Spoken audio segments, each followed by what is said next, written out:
pagi adik-adik sekalian. Selamat pagi adik-adik. Senang bertemu kembali di minggu ini bersama dengan adik-adik di pelajaran kedua dari gereja yang memuridkan, yaitu kita belajar rela memberi dari Kisah Para Rasul 4 ayat 32 sampai 37. Sebelumnya kita akan berdoa dulu ya. Kami mau bersyukur Tuhan pertemukan kami sekalian dengan adik-adik melalui online ini. Kami mau bersyukur kepada Tuhan untuk kesehatan dan sudah Tuhan anugerahkan bagi kami sekalian. Kami mau bersyukur untuk kebaikan Tuhan karena Tuhan sudah pimpin kami hari demi hari dalam kehidupan kami. Tuhan Yesus, kami akan belajar hari ini tentang bagaimana kami berbagi kepada orang-orang sekitar kami, kepada mereka yang membutuhkan. Tolong kami, tolong adik-adik dan kami sekalian juga Tuhan untuk mau melakukannya di dalam kehidupan kami, sehingga kebenaran firman Tuhan yang boleh kami terima setiap minggu boleh nyata di dalam kehidupan kami. Kami mau berdoa untuk adik-adik, buka hati mereka, biarlah kiranya mereka boleh mengerti pelajaran hari ini.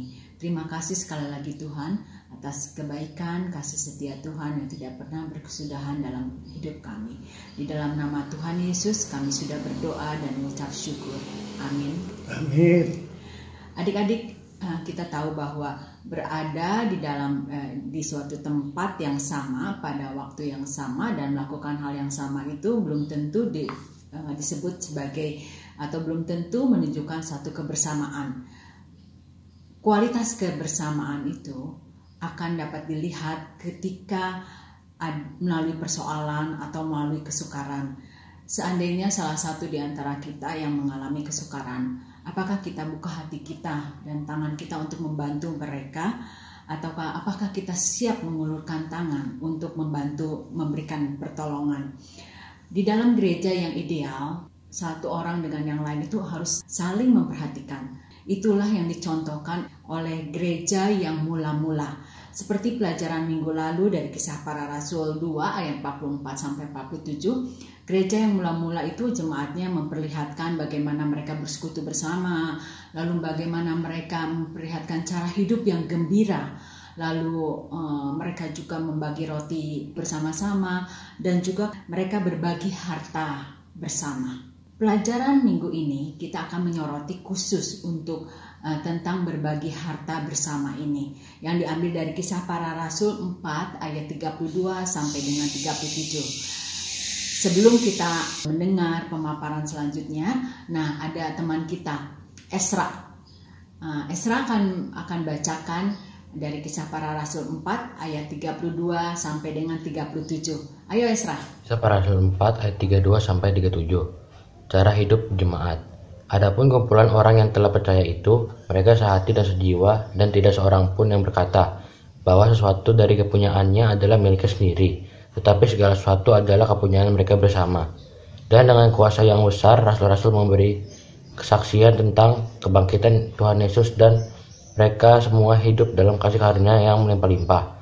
Sebab tidak ada seorang pun yang berkekurangan di antara mereka. Karena semua orang yang mempunyai tanah atau rumah menjual kepunyaannya itu, dan hasil penjualan itu mereka bawa, dan mereka letakkan di depan kaki rasul-rasul, lalu dibagi-bagikan kepada setiap orang sesuai dengan keperluannya.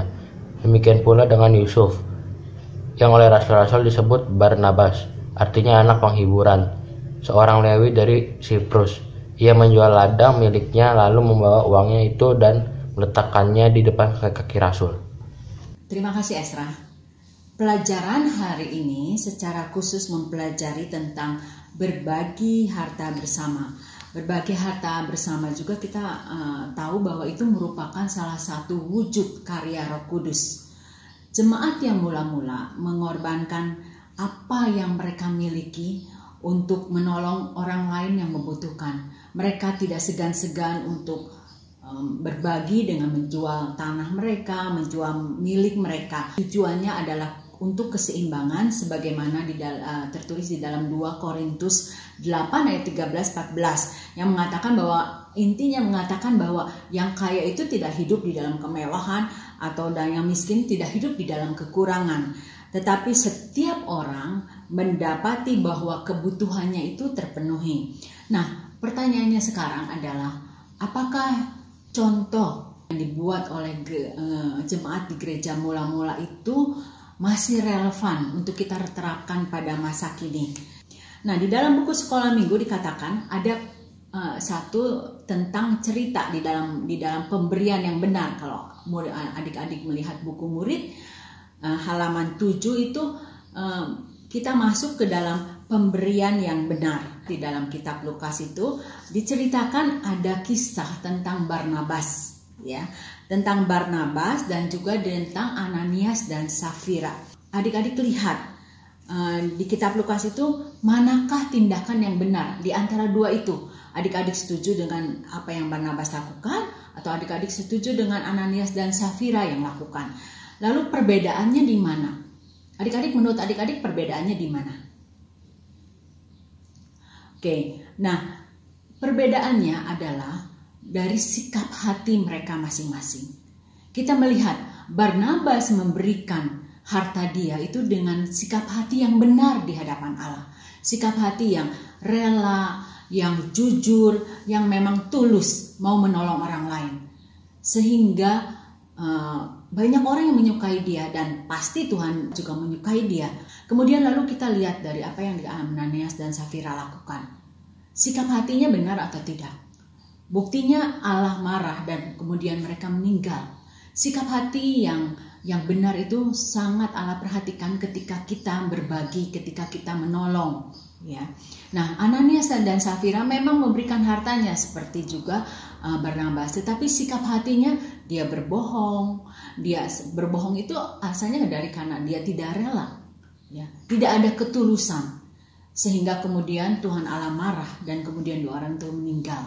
Nah, kita lihat di sini alangkah pentingnya kita menjaga sikap hati kita pada saat kita memberi. Karena pemberian yang benar adalah diberikan dengan tulus, dengan kejujuran, dengan kerelaan hati. Dan sikap hati yang benar itu yang Allah perhatikan. Bukan pemberiannya loh, tetapi sikap hati yang benar.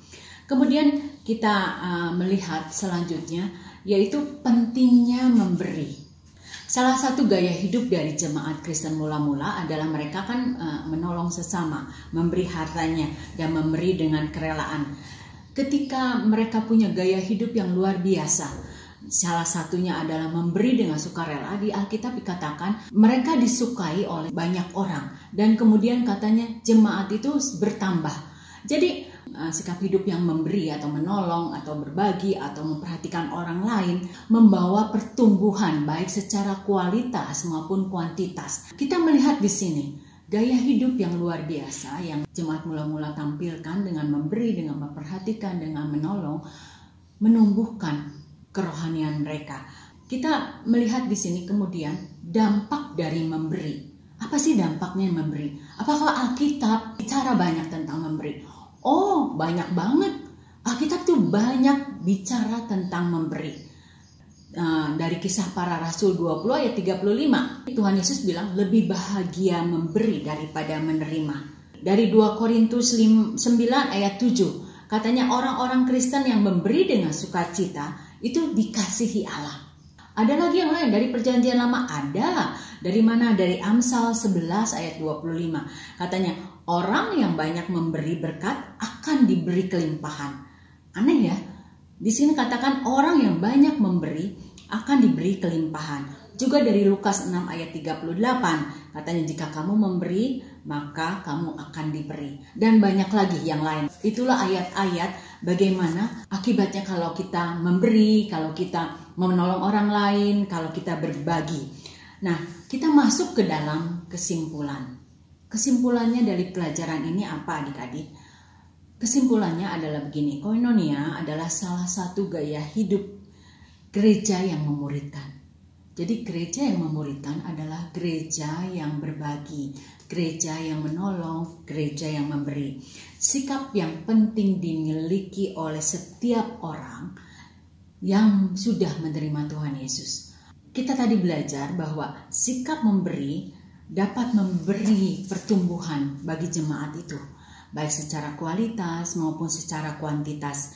Tindakan memberi itu, tindakan koinonia itu adalah satu tindakan yang harus disertai dengan sikap hati yang benar, sikap hati yang tulus, sikap hati yang rela, sikap hati yang memberi dengan sukacita, yang tidak dibuat-buat, yang kemudian memberinya itu dengan kerelaan dan tidak menjadi tinggi hati.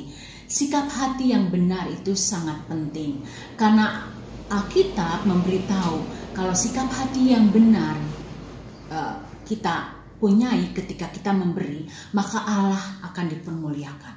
Dan yang terakhir adalah kita tahu adik-adik bahwa semua yang kita miliki itu berasal dari Allah.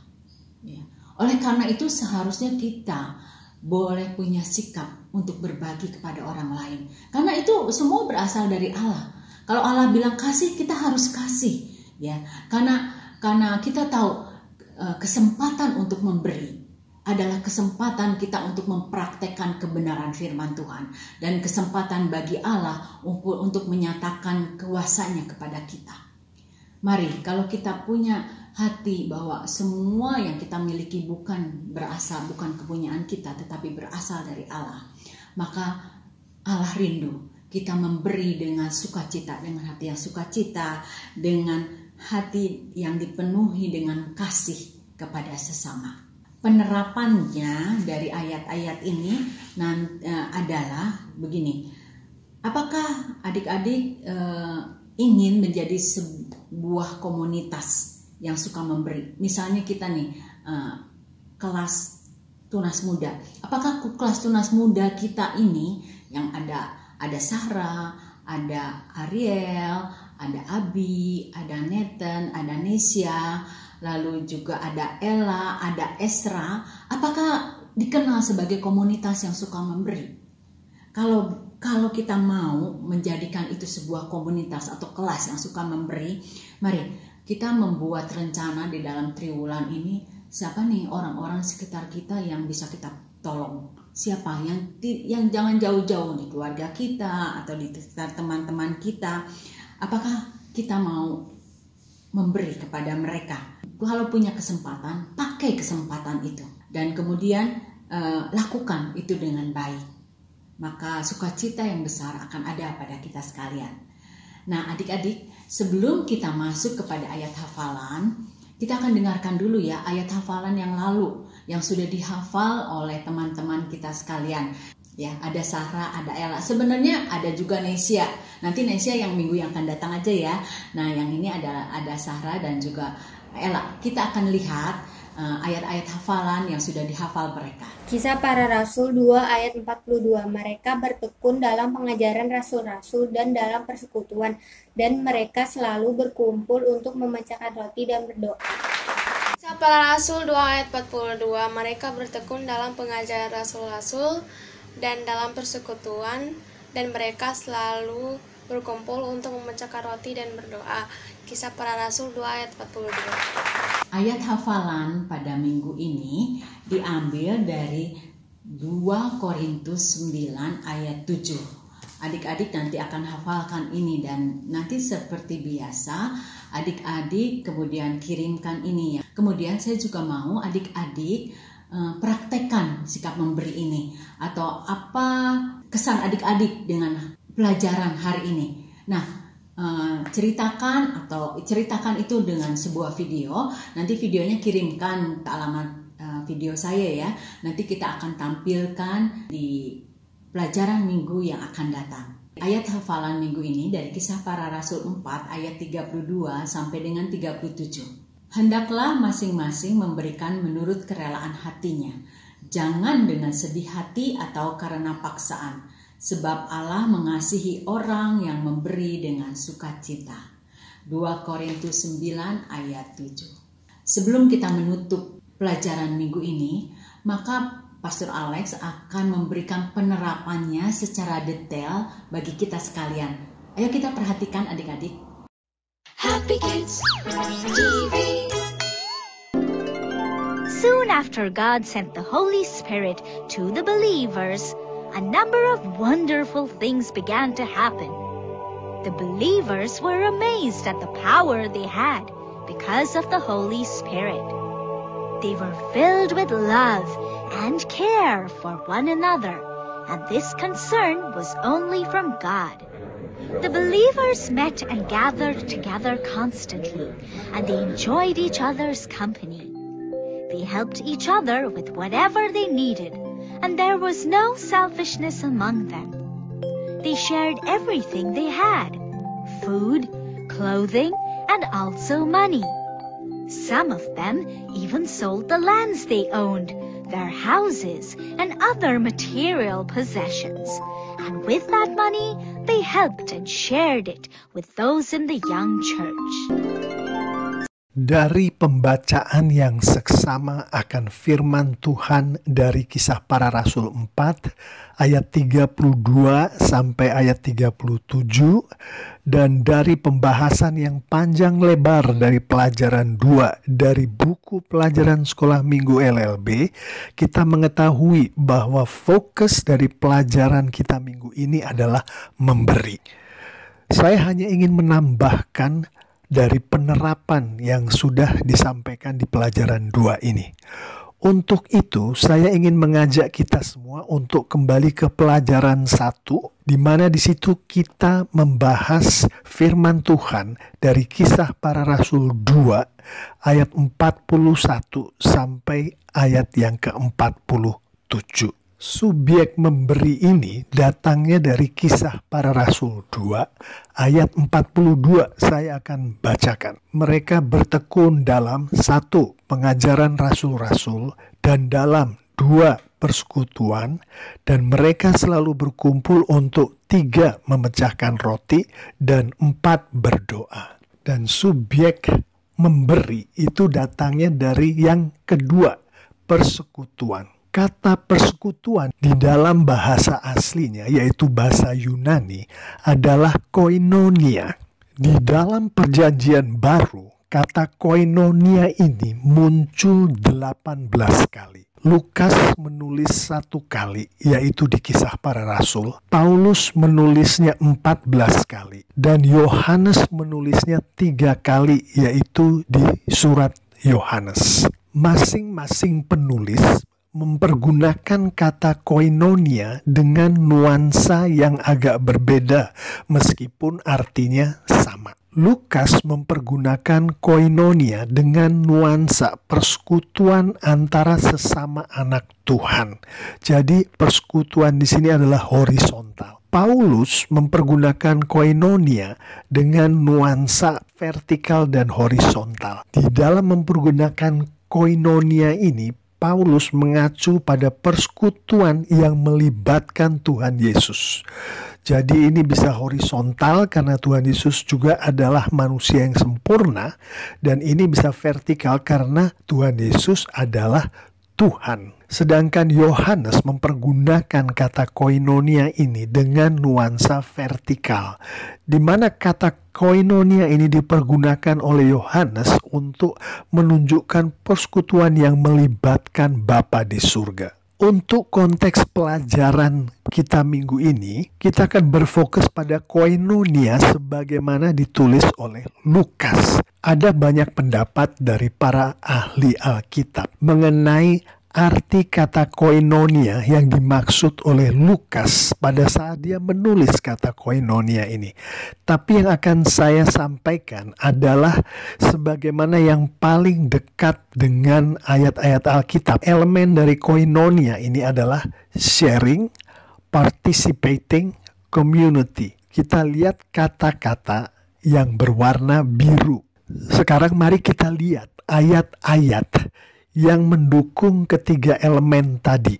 Pertama adalah dari Kisah Para Rasul 2 ayat 44. Perhatikan kata-kata yang berwarna biru. Dan semua orang yang telah menjadi percaya tetap bersatu, dan segala kepunyaan mereka adalah kepunyaan bersama. Kita perhatikan kata bersatu, kita perhatikan kata-kata segala kepunyaan mereka adalah kepunyaan bersama. Berikutnya adalah dari Kisah Para Rasul 2 ayat 45. Dan selalu ada dari mereka yang menjual harta miliknya lalu membagi-bagikannya kepada semua orang. Kata-kata berwarna biru itu. Kita perhatikan menjual harta miliknya lalu membagi-bagikannya kepada semua orang. Berikutnya kita akan melihat dari Kisah Para Rasul 4 ayat 32. Adapun kumpulan orang yang telah percaya itu, mereka sehati dan sejiwa, dan tidak seorang pun yang berkata bahwa sesuatu dari kepunyaannya adalah miliknya sendiri, tetapi perhatikan yang kata biru ini. Segala sesuatu adalah kepunyaan mereka bersama. Berikutnya adalah dari Kisah Para Rasul 4 ayat 34. Sebab tidak ada seorang pun yang berkekurangan di antara mereka, karena semua orang yang mempunyai tanah atau rumah menjual kepunyaannya itu, dan hasil penjualan itu mereka bawa, berlanjut ke ayat yang ke-35, dan mereka letakkan di depan kaki rasul-rasul. Lalu kita perhatikan di ayat 34, menjual kepunyaannya.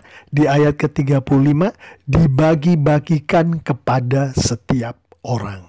Elemen-elemen yang barusan saya baca dari ayat-ayat tadi, yang adalah elemen-elemen dari koinonia. Pertama adalah bersatu, pasal 2 ayat 44. Kedua, segala kepunyaan mereka adalah kepunyaan bersama, pasal 2 ayat 44. Ketiga, menjual harta miliknya lalu membagi-bagikannya kepada semua orang, pasal 2 ayat 45. Keempat, segala sesuatu adalah kepunyaan mereka bersama, pasal 4 ayat 32. Kelima, menjual kepunyaannya dibagi-bagikan kepada setiap orang, pasal 4 ayat 34 dan 35. Di dalam melakukan kelima tindakan yang adalah elemen dari koinonia ini, ada satu elemen penting yang harus kita bicarakan dulu, yaitu elemen di dalam Yesus.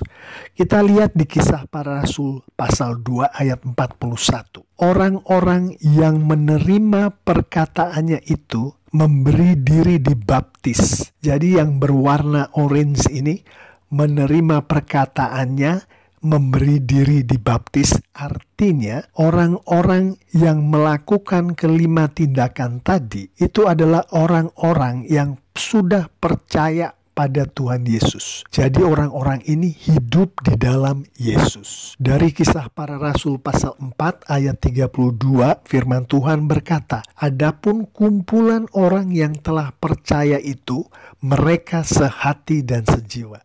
Kita lihat tinta orange ini, telah percaya. Artinya orang-orang yang melakukan kelima tindakan tadi adalah orang-orang yang sudah percaya pada Tuhan Yesus. Mereka hidup di dalam Yesus. Jadi mereka bersatu di dalam Yesus. Kemudian segala kepunyaan mereka adalah kepunyaan bersama di dalam Yesus. Kemudian di dalam Yesus mereka menjual harta milik mereka lalu membagi-bagikannya kepada semua orang. Kemudian segala sesuatu adalah kepunyaan mereka bersama di dalam Yesus.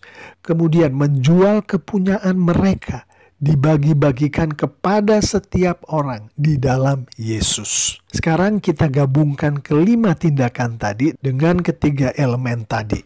Bersatu, yang dimaksud di sini adalah membentuk komunitas, satu komunitas di dalam Yesus. Ini adalah elemen community, warna merah. Kemudian segala kepunyaan mereka adalah kepunyaan bersama. Menjual harta milik mereka lalu membagi-bagikannya kepada semua orang. Segala sesuatu adalah kepunyaan mereka bersama. Menjual kepunyaan mereka dibagi-bagikan kepada setiap orang.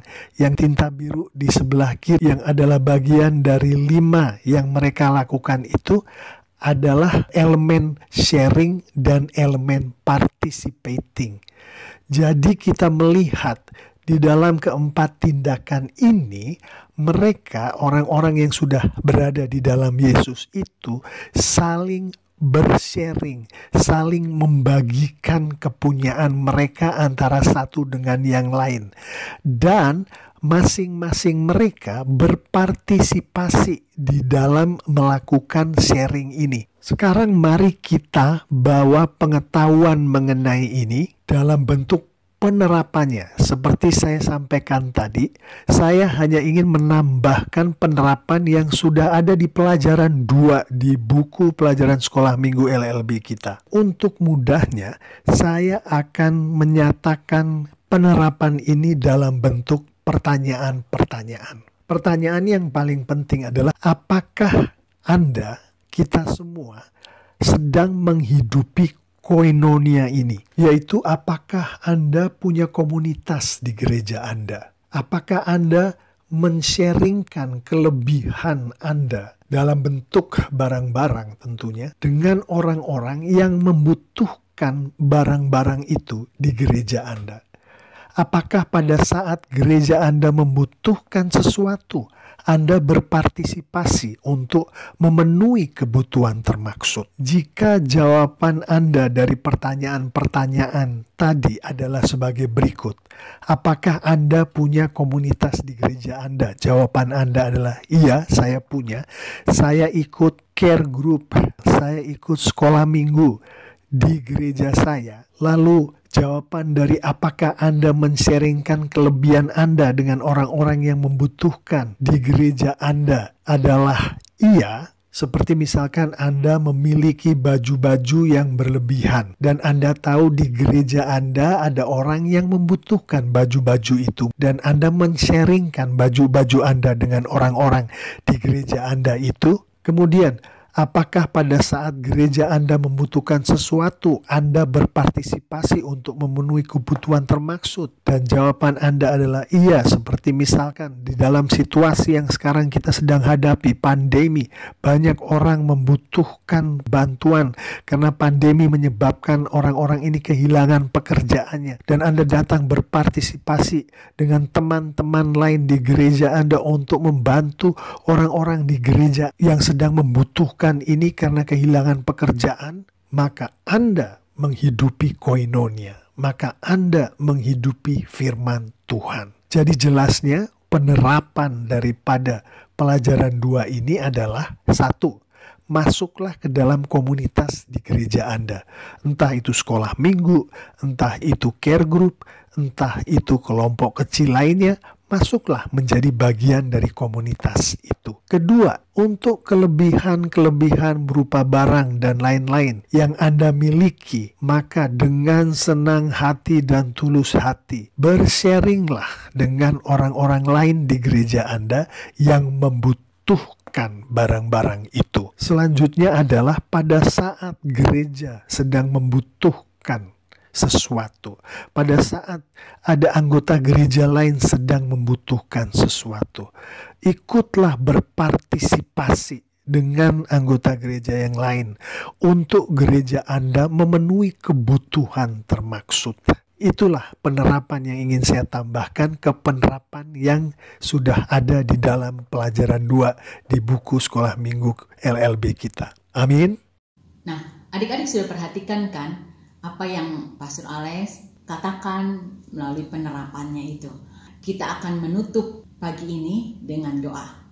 Kami bersyukur kepadamu Tuhan pada pagi hari ini. Sungguh indah dan luar biasa kalau kami punya hati yang mau berbagi, memperhatikan orang lain. Berikan kepada kami Tuhan kemampuan untuk melakukannya. Terima kasih Bapa, terima kasih Tuhan Yesus. Di dalam nama Tuhan Yesus kami berdoa dan mengucapkan syukur. Amin. Demikian adik-adik, sampai minggu depan tetap semangat. Tetap baca firman Tuhan, dan mulai minggu depan adik-adik sudah sekolah ya. Nah, semoga sekolahnya dengan tingkat yang lebih tinggi kan. Nah, belajar yang giat dan rajin supaya nama Tuhan Yesus yang dimuliakan dalam kehidupan kita semua. Oke? Shalom, sampai minggu depan. Shalom.